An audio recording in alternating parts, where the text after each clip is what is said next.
What's up, guys? Welcome to episode 27 of the Elephant Wire Podcast, the show we break down song lyrics and don't play you a damn second of the song because major labels are thieving babies that would sue us up the ass. This week's episode, we're going to be dissecting the song Cool by Gwen Stefani. Let's fucking get some. Welcome to the Elephant Wire Podcast. Music. Drugs. Laughter. Lyrics.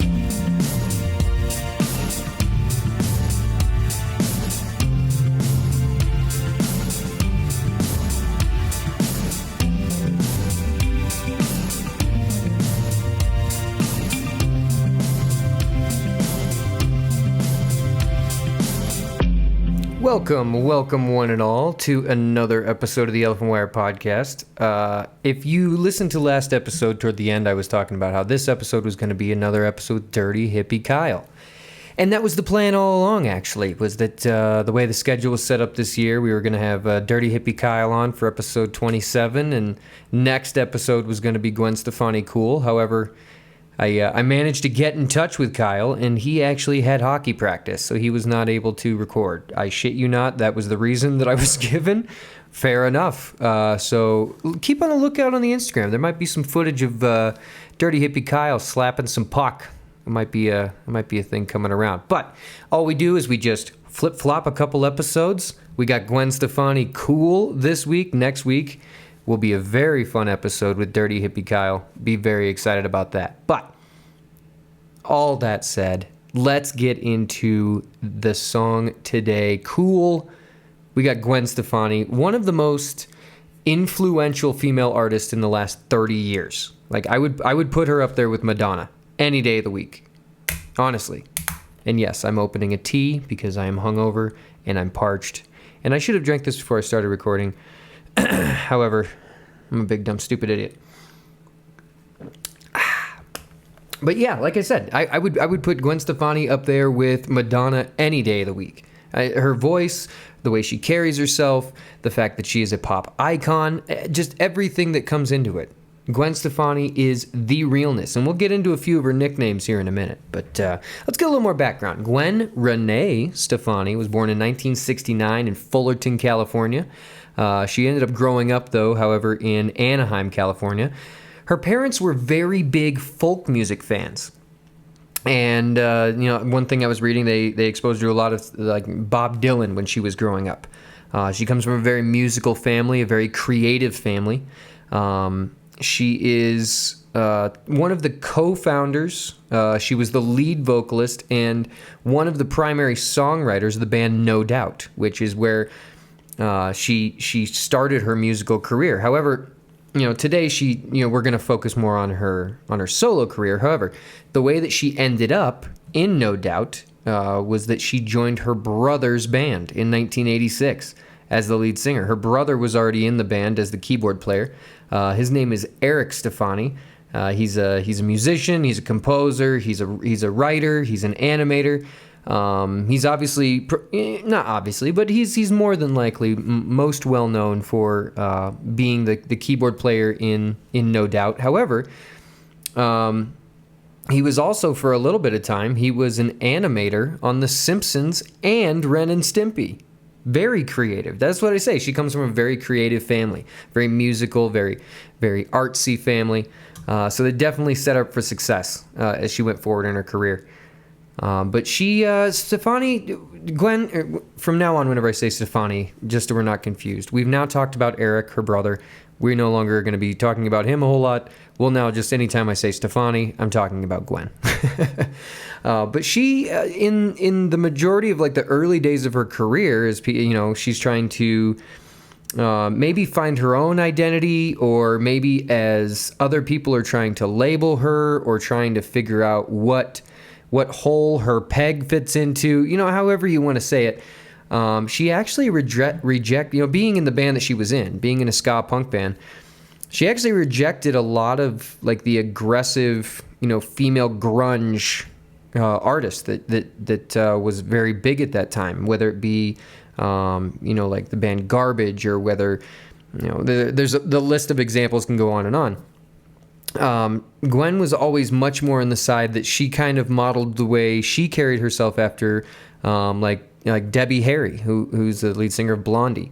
Just like that combo of like, power, sex appeal, kind of that, versus, the grungy, that was, in the late 80s, early 90s. I mean, that was what female singers and definitely male singers at the time was just, how dirty can you look? I was just in Seattle last weekend for my wife's birthday, and we saw stickers all over the place on stop signs and curbs and everywhere that said "Make Seattle shitty again." And it's funny. I mean, it's got to be a generation past that wants to go back to the times of Nirvana and Pearl Jam and just all the grunge, the grime, the dirt. But Gwen, she was not into that. She rejected a lot of that. In fact, in the year 2000, Rolling Stone named her the queen of. Excuse me. God, I can't make it through an entire episode without burping. Unbelievable. It's so unprofessional.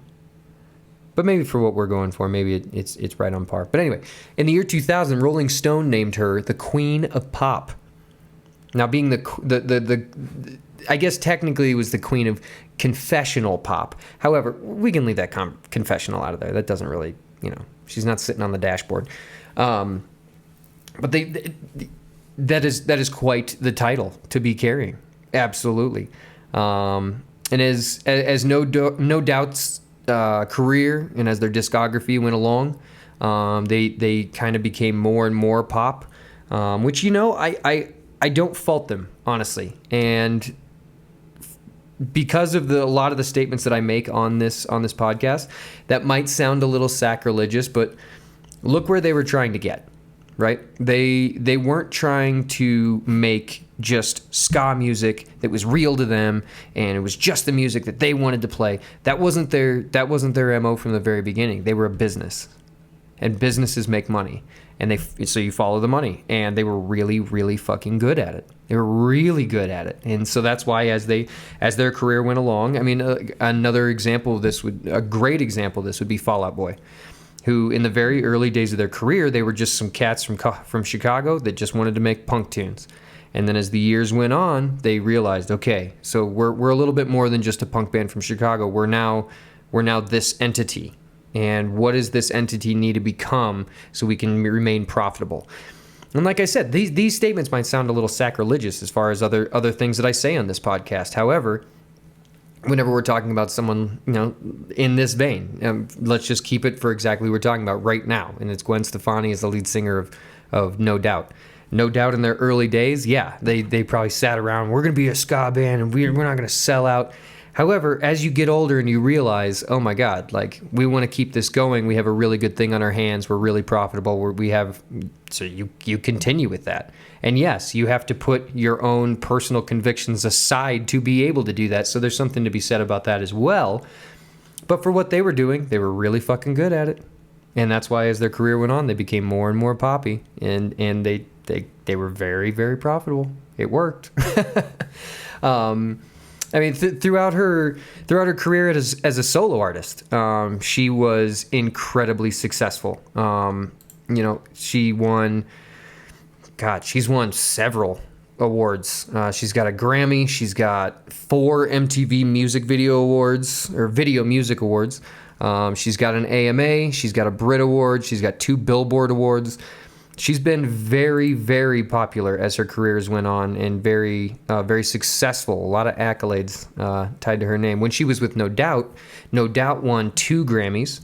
And in 2005, this is kind of a funny one too, Rolling Stone, once again, talking about Gwen Stefani, they said she's the only true female rock star left on radio or MTV. And they put her on the cover of MTV Magazine. And that's a big statement as well. I mean, that was, Rolling Stone kind of just calling it what it was. Like, look, we got one female rock star left, and the rest are recording artists. But we have one rock star left, and it is Gwen Stefani. In 2012, VH1 listed her 13 on their list of 100 greatest women in music, which is a huge accolade. 100 greatest women in music. There's no genre tied to that. There's no decade tied to that. It's just the 100 greatest women in music, and she came in at 13. That's quite an accolade. And more often than not, when we talk about lists made by whether it be VH1 or Rolling Stone or Rock and Roll Hall of Fame, you can say what you want about any of those, but whenever it comes to making a list like that, they're not really leaving anybody out. They kind of have a pretty good finger on the pulse there. Another statement I'm about to make, and I don't know how anyone else will feel about this, but as I was writing this episode and as I was thinking about it, and especially once I read that about the 100 greatest women in music and being the last true female rock star left, which I've been seeing some stuff recently. There's a good possibility that Willow Smith might be the next female rock star. That would be dope. Willow Smith doing stuff with Travis Barker right now. It's pretty exciting. But so here we go. This statement, I don't know how anyone will feel about this, but hear me out and I can make my point. It's that without Gwen Stefani, we would not have Hayley Williams, Kesha, Katy Perry. I could keep going on that list of female recording artists, female musicians, female rock stars, that without Gwen Stefani kind of trailblazing a little bit, we would not have them. Now, do I mean these girls would not have pursued music? Absolutely not. Okay? Not for a second. That is not what I'm saying at all. What I mean is Gwen was different, right? She took a very different path than what a lot of other female singers took or can take. Now, Katy Perry might be a little bit of a stretch, but at the same time, I mean, I think she kind of fits because Katy Perry didn't go the route of Britney or Christina Aguilera or Mariah Carey. There's two very, that fork in the road. There's two very different directions that you can go. And, the last one that we saw that tried to do that, which one day we will have a conspiracy episode about I'm not even going to get into it. I'm not even going to mention her name because I have tangents for days to talk about Skater Boy, and I can't do it. Not right now. This episode's about Gwen. But anyway, like I said, hear me out on that. I'm not saying that these girls, like Hayley Williams would be a perfect example of that. I'm not saying that Hayley Williams wouldn't have started a band with her friends and wouldn't have pursued music and wouldn't have been successful. That's not what I'm saying.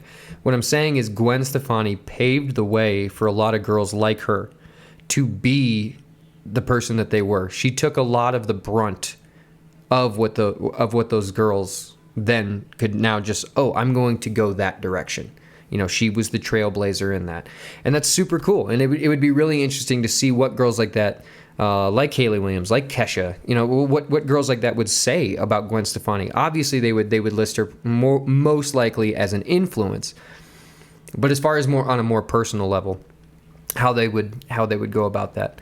As just a quick note, she was on The Voice for a while. That was super cool.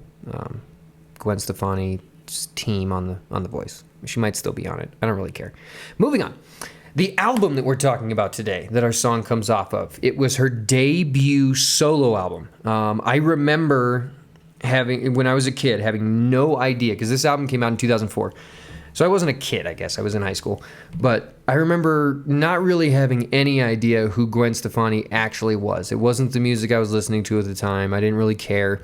But I started hearing her name, and then I was at the store one day. I think it was at a Target, and her album, Love Angel Music Baby, also referred to as Lamb, was it was on the end of the CD aisle, and I remember very vividly seeing that album cover and being like, well, she doesn't look like she's doing like a Britney Spears thing or like a that's interesting. I remember even thinking then that she was different. And then I started to hear different songs on the radio, and I was like, okay, Gwen Stefani fucks. Like, okay, this is cool. But that album that came out in November of 2004.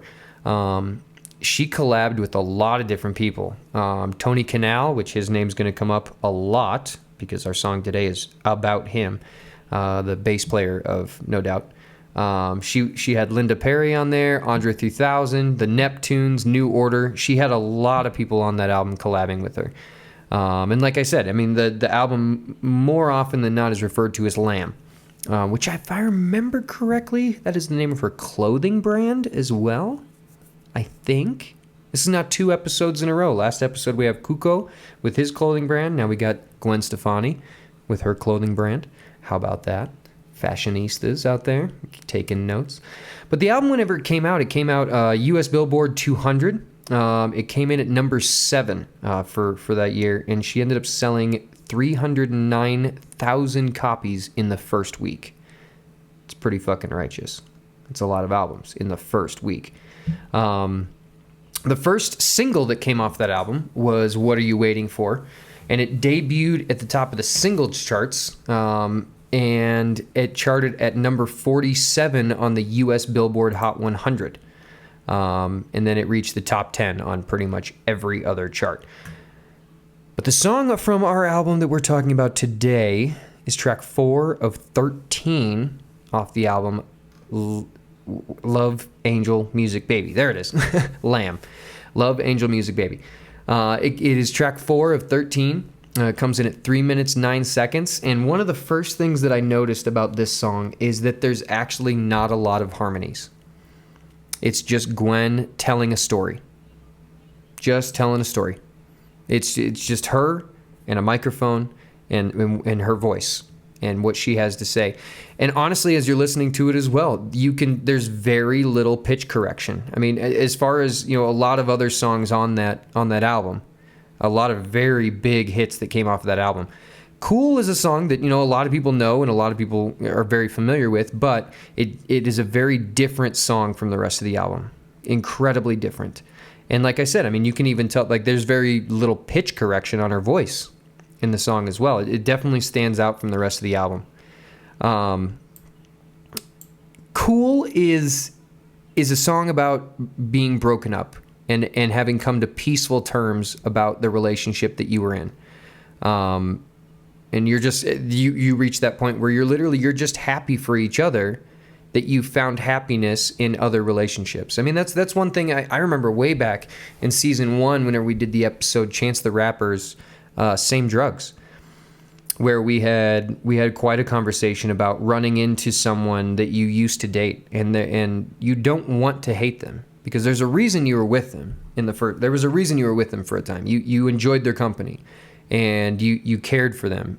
And that's the thing, after a breakup and so many years later, it's nice to be in the position where the only things that you really think of when you think of that person then are all of the good things. The hurt has subsided, the wounds have healed, and now you can just be happy with them. You can just enjoy their company once again. Obviously it's on a different level, it's in a different plane.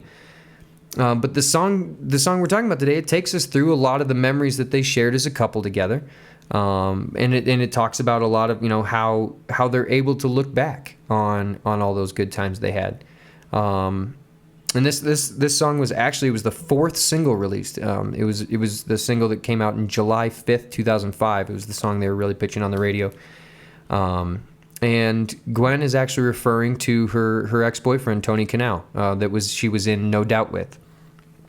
He was the bass player. As far as the sound of the song, I mean, if there's anything that I could just definitely reference, it's the fact that drifty little synth that goes throughout the song. That shit makes me frothy. I no joke. That is an absolutely incredible little synth, and it's just so playful and it's light and it's perfect. It's absolutely perfect for the song. The verses as we're going through, they build to the repeated "I know we're cool," but there's not really a chorus necessarily to speak of. There are some points in the song that, as the song goes on, there are some repeated parts, but there's not necessarily a specific chorus. And I like that because, like I said, I mean, this is just Gwen telling a story. It doesn't follow a lot of the pigeonhole of a pop song. There's not a lot of pitch correction. There's not a lot of harmonies. There's not a lot of instruments. There's a couple of synths and a bass and drums. I mean, there's not a lot going on at all. It's just Gwen's voice that's really carrying the entire song. There's not really a whole lot of breakdown in the song as well. I mean, the last minute of the song is kind of a breakdown outro that fades out, but the song's very straightforward. It's very simple. It's a great jam. I'm excited. Let's get into these lyrics.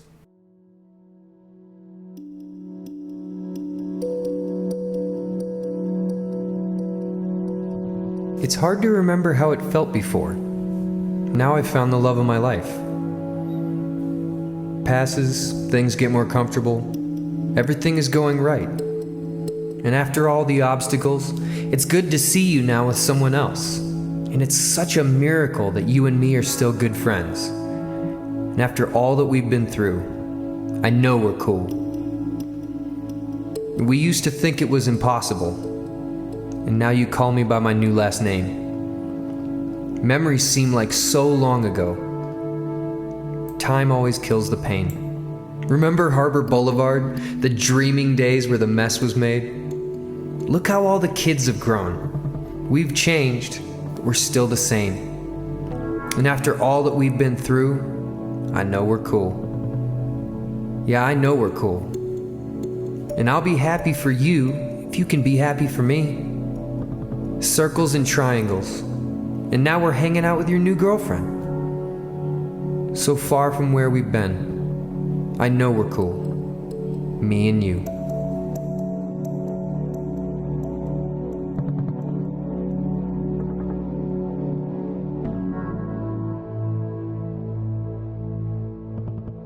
I used to refer to the song as a guilty pleasure song, but then a point in my life hit where I realized I didn't need to feel guilty about that at all.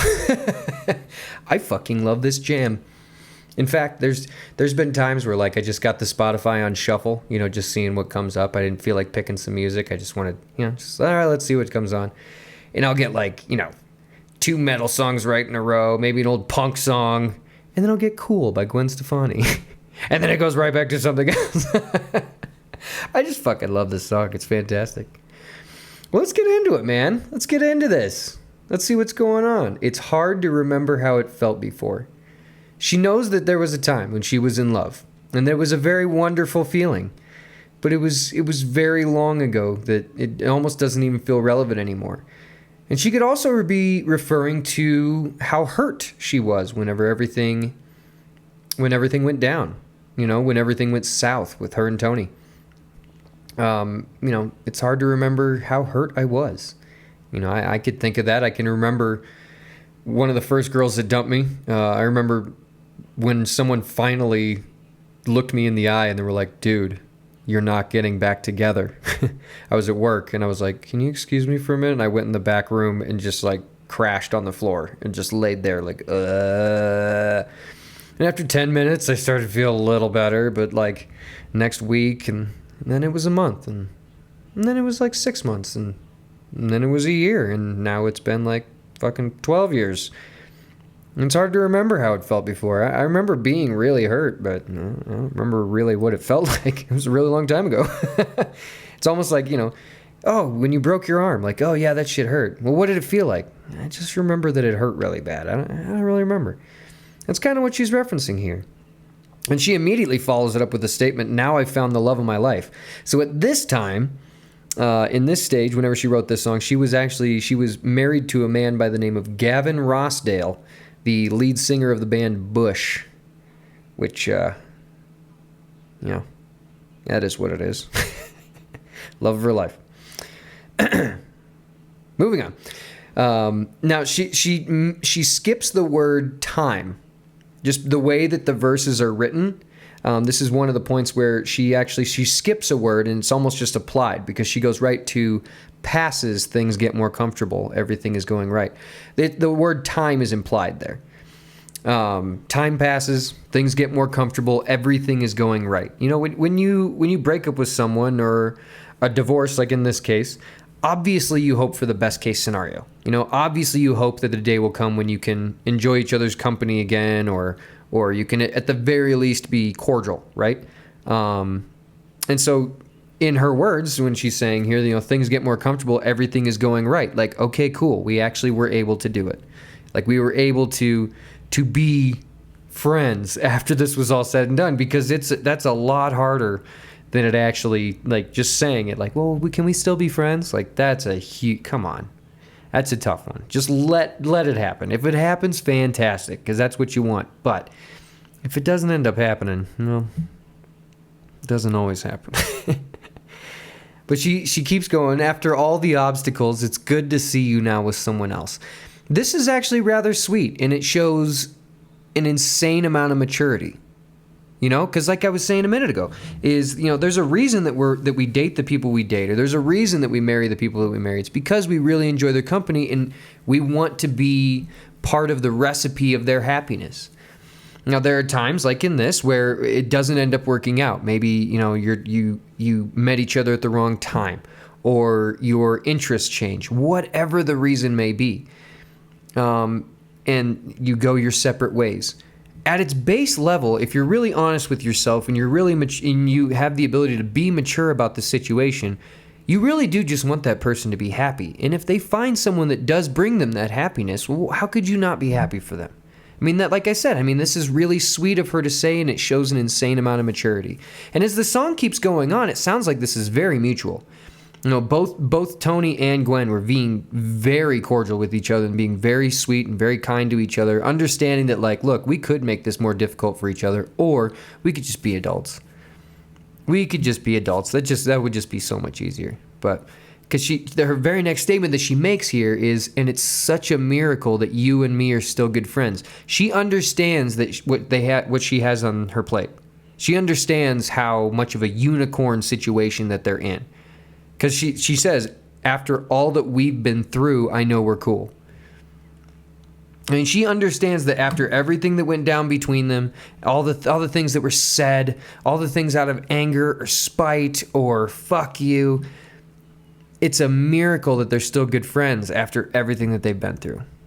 And once again, it shows a lot of maturity. It shows a lot of what their end goal was. She didn't see this coming. Maybe, and like I said, maybe it was due to the amount of animosity or, the feelings that came out of it. Whatever was the case, she uses the word miracle here as basically a ruler to measure, like, here's where we're at in this situation. This, miracle. Never saw this coming. And she continues on here, and we used to think it was impossible. Now you call me by my new last name. I think that's a very interesting statement to make here, because that's some seriously petty ex-husband shit. Refusing to use her new last name. I've witnessed this before. I've seen it happen. The ex-husband meets new husband, and just his little quips that he has to say in there, or maybe new husband's not around, just meets ex-wife, refusing to call her by her new last name. That's some petty juvenile bullshit, man. So petty. And that's why she references here. I used to think it was impossible. Now you call me by my new last name. Like, you're being so cool about this situation. Memories seem like so long ago. Time always kills the pain. The understanding of how long ago everything was, and not harboring bitterness or a grudge, like allowing yourself to move on. But on both sides, once again, it seems very mutual. That both of them are able to kind of set all that pain aside that was from the falling out, and able to just move on. And she says here, remember Harbor Boulevard, the dreaming days where the mess was made? Tony, when she met Tony, he lived downtown Anaheim in a neighborhood that was right off Harbor Boulevard. And so when she first joined No Doubt and she first met Tony, and they started, their relationship started to blossom and bloom, and things moved on from there. That's why she says the dreaming days when the mess was made. Now, she could be referencing a couple things. She could be referencing just just like lazy Saturdays of bullshitting around and just whatever. However, more so is what it seems like she's saying here, the dreaming days where the mess was made. She more than likely is referencing here the dreams that they had of being together forever, and where those dreams actually took them to, a divorce situation. Because she even says in the next line here, look how all the kids have grown. We've changed, but we're still the same. She's referring to how young they both were, like when their relationship began, and now they're grown up. We've changed, but we're still the same. running into someone that you haven't seen in a decade. You recognize them from 50 feet away. And you even can probably just go right back into a lot of the inside jokes that you used to have. But you both changed. There's been changes that have taken place. And that's what she's talking about. Look how all the kids have grown. We've changed, but we're still the same. And I think this honestly plays a lot into how they were able to go through this situation so amicably. Amicably. You know the word I'm trying to say. But she goes right back into it again. After all that we've been through, I know we're cool. And that's... I think she keeps... The way that repeated line, yes, it is in there just to be, aesthetically pleasing, the way she sings it. I know we're cool. But at the same time, I think she also is using that hook to some parameter, whether we want to call it a hook or a chorus or whatever we want to call it. I think she's also using that to kind of remind herself also. Because no matter how good things have gotten, there's still going to be days where, maybe you kind of start to sit and dwell on the past. That'll happen from time to time. And it's not the best way to go about things. It's not healthy. It's not the way to do it. But it's going to happen from time to time. You're going to sit and you're going to dwell on the past, and you're going to be thinking about things that should have been or could have been or would have been or whatever it may be. And those days are going to happen, and whenever they do happen, she always has that fallback of like, well, we're cool. I know we're cool. Everything's working out. As the song continues now, I'll be happy for you if you can be happy for me. That's the continuation, that mutual understanding. And it also is a mutual understanding that goes even a step further in the sense that, I'll be happy for you if you can be happy for me. She's not about to go above and beyond for him. They're either going to be both adults or he's out altogether, is the way she's saying it. And once again, this is a very mature take on the situation. She's saying, look, I have no problem being happy for you as you continue on and you move on with your life and you meet someone new and you continue on from here. I have no problem being happy for you. But if you can't be happy for me, then get the fuck out of my life. Get the hell out of here. And I love that. I absolutely love that. Go get some, girl. Now this next line here is a little bit cryptic. Okay? So stick with me. All right. Circles and triangles. And now we're hanging out with your new girlfriend. Interesting. So earlier we have her saying, you call me by my new last name. So she's already remarried to Gavin Rossdale of the band Bush. And Tony has met someone new. He's got himself a girlfriend now. And when you watch I should have said this a long time ago. We're going to put this little section on pause. I should have said this a long time ago. When you watch the music video for this song, it's actually really, really awesome. Because as she's singing the song, it's kind of playing it out exactly how she's talking about it. It's Tony and his girlfriend coming over to her house, and they're hanging out for the first time and being, very cordial and enjoying each other's company, looking at old pictures, talking about the good old days. Everyone's enjoying themselves. So now that we've get to this point, circles and triangles, and now we're hanging out with your new girlfriend. Circles and triangles is a cryptic and descriptive, both of those things, both cryptic and descriptive way that the relationship between the two of them, plus the other two, girlfriend and Gwen's husband, Gavin, of the band Bush, all the relationships used to work with each other. So formerly, they were in circles. They were kind of combined, and nothing was really working. She was still in love with him. He was in a new relationship, so that kind of makes it a love triangle. However, now they've all kind of let that drama and let all the conflict, like kind of let everything kind of go to the side. And so what she's talking about is just all these weird, the circles, the triangles, we were all in here and now it's this. She's talking about now we're hanging out with your new girlfriend.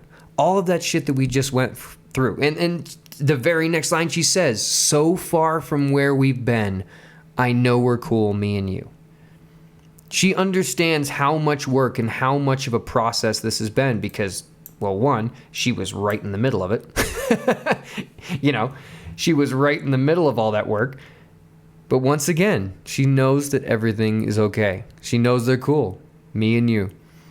And once again, I just want to reference this. This is a lot of the lyrics of this song, a lot of what Gwen has been talking about this whole song. It shows a lot of character. It shows a lot of maturity. It shows a lot of her goal as just a human being to be able to take the past, take hurt, and set it aside. To not bring that baggage with her as she continues on. Because she said very early in that song, now I found the love of my life.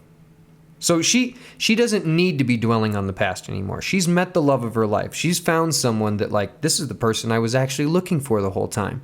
And she doesn't mean it as a slight to Tony. She means it as a positive to the person she was with at the time. Gavin of the band Bush. I absolutely love this song, and after doing research on the lyrics of this song, I love it even more now, because like so many times when we do episodes about love and about loss, and divorce and breakups and things like that, so many times the songs just focus on hurt. And it's nice to have a song like this where we can focus on the positives that come out of that situation, of meeting a new person that you fall even more madly in love with than you ever thought possible, of being able to retain a relationship with the people that were in your life and were so close to you, and having the maturity to be able to move on and be able to go forward and enjoy each other's company once again. So, Gwen Stefani, fantastic song. I Know We're Cool. Such a great jam. I love that synth. It's so fantastic. But it is now time for the local band spotlight. And this week we have Blazing Jane from San Diego, California. Blazing Jane is fantastic. I've been talking to their lead singer on Instagram for quite a while. She's a fantastic young woman. She writes to us today, Blazing Jane is an original alternative soulful rock band based out of San Diego. In November of 2018, we met through mutual musicians who we all knew, and we all wanted to form a band together.